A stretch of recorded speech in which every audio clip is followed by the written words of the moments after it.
আসসালামু আলাইকুম রহমতুল্লাহি ওয়া বারাকাতুহু। সবাইকে স্বাগত জানাচ্ছি আজকের ভিডিওতে। আমরা মূলত আলোচনা করব যে অ্যাড কে কিভাবে অ্যানালাইসিস করে সেই অ্যাড এর পোস্টমর্টম করতে হয়। অর্থাৎ একটা অ্যাড এর কেন রেজাল্ট আসছে না, বা আপনি একটা অ্যাড দেওয়ার সময় আপনি দেখলেন সবকিছু ঠিক আছে, কিন্তু তারপরেও সেই অ্যাড থেকে আপনার কাঙ্ক্ষিত রেজাল্ট আসছে না। তো রেজাল্ট না আসলে বা রেজাল্ট আসলে অনেক সময় অ্যাড অডিট করতে হয়। তো অ্যাড অডিট করার সময় আমরা কি কি জিনিস খেয়াল রাখি। তো আজকে আলোচনা করব মূলত বটম অফ দ্য ফানেলের অ্যাড গুলোতে আমরা কি কি দেখি মূলত। তো আমরা এখানে দেখি বেশ কয়েকটা জিনিস। এক নাম্বার হলো সিটিআর দেখি, যে আমাদের কল থ্রু রেট, এটার পার্সেন্টেজ কত, এবং ওয়েবসাইট ল্যান্ডিং পেজ ভিউ কত, এবং প্রত্যেক ল্যান্ডিং পেজ ভিউর জন্য কত কস্ট গেল, এবং সেখান থেকে কতজন অ্যাড টু কার্ট করলো। আর অ্যাড টু কার্ডের ক্ষেত্রে আমরা দেখি যে অ্যাড টু কার্ডে কতজন প্রোডাক্ট রেখে চলে গেল, এবং অ্যাড টু কার্ড থেকে চেক আউট কতজন করলো, চেক আউট থেকে পারচেস কতজন করলো, বা চেক আউট করে রেখে কতজন চলে গেল। তো আমরা এখানে বেশ কিছু মেট্রিক্স গুলো আমরা কাস্টম ভাবে তৈরি করেছি, আপনারা স্ক্রিনে দেখতে পাচ্ছেন। তো আমরা একটা একটা নিয়ে আলোচনা করব, এবং আপনারা এখানে যে অ্যাড সেটটা দেখতে পাচ্ছেন বা অ্যাড ম্যানেজারটা দেখতে পাচ্ছেন, এটা আমাদেরই একজন ক্লায়েন্টের অ্যাড ম্যানেজার। তো আমরা ওনার অ্যাড ম্যানেজারটা আজকে অডিট করব, যা আপনাদের সামনে আমরা তুলে ধরবো। চলুন শুরু করা যাক। তো আমরা যদি একেবারে শুরু থেকে আসি, যে আমাদের এই একটার মধ্যে আপনার সিটিআর থেকে শুরু করি।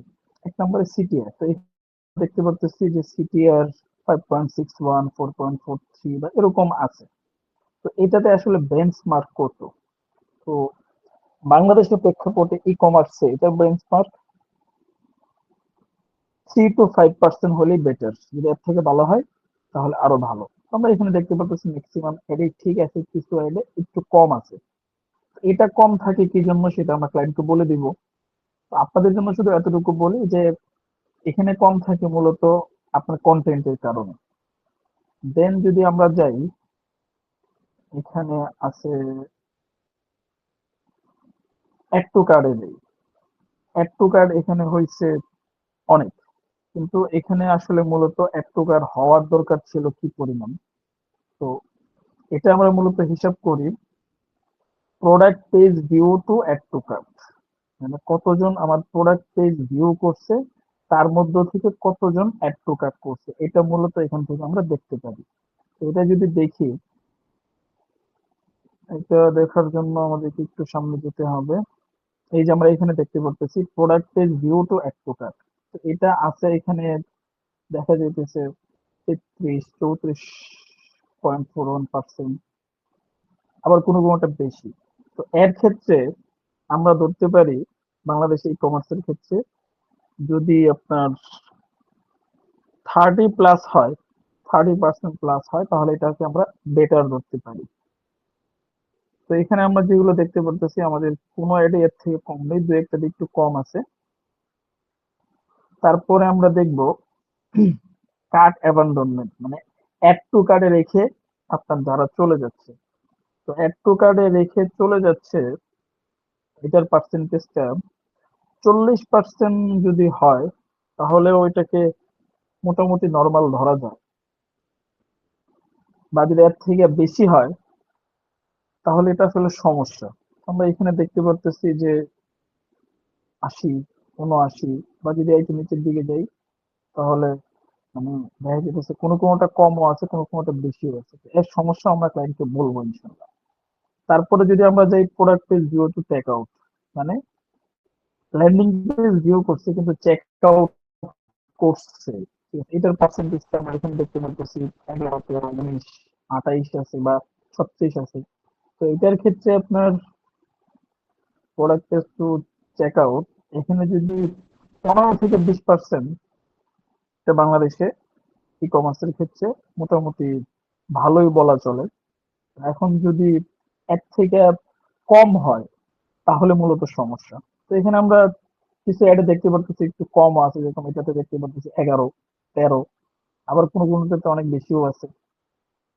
তারপরে যদি আমরা যাই add to cart to check out, যে অ্যাড টু কার্ট করছে কিন্তু সে চেক আউটও করছে, এটার পার্সেন্টেজটা হলো আপনার, যদি আপনার এখানে 60% প্লাস যদি হয় তাহলে এটা বেটার, বা 50ও ধরতে পারি আমরা। তো এখানে দেখতে পারতেছি মোটামুটি ভালোই আছে এভারেজে, কোনোটাতে একটু সমস্যাও আছে।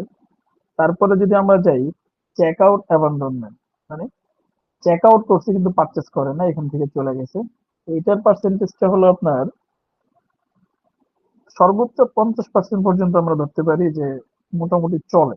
এর থেকে যদি আপনার বেশি হয়ে যায়, যে এর থেকে বেশি মানুষ আপনার প্রোডাক্ট চেক আউট করে চলে যাচ্ছে, তাহলে এটা আপনার জন্য একটা সমস্যা, আপনার বিজনেসের জন্য একটা সমস্যা। তো এখানে অনেকগুলোতেই সমস্যা আছে দেখতে পারতেছি আমরা। তো এগুলোর কি সমাধান সেটাও আমরা ক্লায়েন্টকে বলবো। তো আজকের ভিডিও থেকে আমরা যেটা বুঝলাম, বা আমাদের মূল যেটা বলা উদ্দেশ্য, সেটা হলো যে আমরা অ্যাড গুলোকে কিভাবে অ্যানালাইসিস করি, এবং একটা অ্যাড এর প্রতিটা ধাপের কি সমস্যা এবং সেটার কি সমাধান সেটা আমরা বলার চেষ্টা করি। তো আমরা এই সমস্যাগুলো মূলত ফাইন্ড আউট করি একজন ইউজারের ফুল জার্নিটার উপরে। আপনাদেরকে যদি একটা উদাহরণের মাধ্যমে বুঝাই, যে আপনি একটা অ্যাড দিলেন, তো অ্যাড দেওয়ার পরে আপনার একটা ফেসবুকে পাবলিশ হইলো, একটা ব্রডকাস্ট হইলো। এখন আপনার একজন ইউজার অ্যাডটা দেখলো, একটা দেখার পরে সে ক্লিক করলো, ক্লিক করার পরে সে ল্যান্ডিং পেজে গেল, ল্যান্ডিং পেজে যায় সে একটা প্রোডাক্টের নাম, ডেসক্রিপশন, প্রাইস, বা সেই প্রোডাক্টের রিভিউ সবকিছু দেখলো, দেখার পরে সে অ্যাড টু কার্ট করলো, অ্যাড টু কার্ট করার পরে চেক আউট করলো, চেক আউট করার পরে সে ফাইনালি পারচেস করলো। এটা হলো একজন ইউজারের জার্নি। তো আমাদের এই অ্যাড অডিটের বা অ্যাড অ্যানালাইসিসের মূল যেটা এখানে বক্তব্য, সেটা হলো যে একজন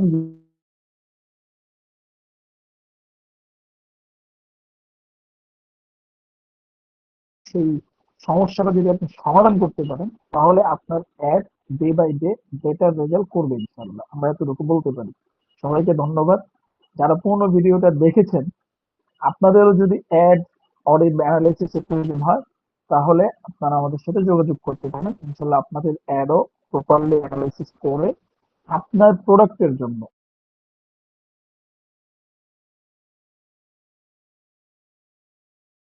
দরকার সেটা একটা প্রপার রিপোর্ট আপনাদেরকে দেওয়া হবে।